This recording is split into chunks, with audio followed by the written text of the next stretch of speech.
If you are an AP Lang student and you're worried about the argument essay because you do not like coming up with your own evidence, let me tell you some different techniques that have worked for my students.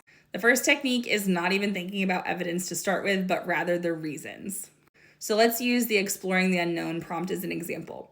So I ask my students, okay, when is exploring the unknown valuable and why? And when is it harmful and why? Thinking about it this way without actually having to come up with examples lets them think about the concept and they come up with reasons, and that can kind of guide their line of reasoning, and those reasons might become their main ideas. So for example, why is it helpful? Well, it could lead to innovation, discovery, personal growth, that kind of thing.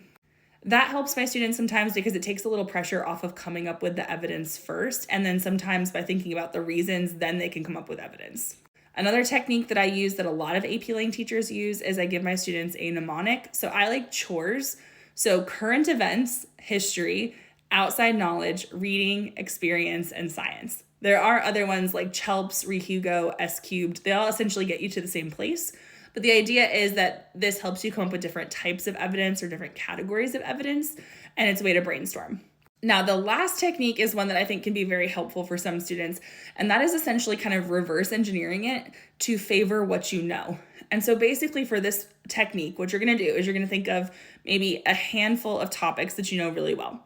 So this could be famous people, like historical figures, maybe a famous athlete, musician, a famous event, something that you could write about well, and you're going to ask yourself, okay, can I make this fit the prompt?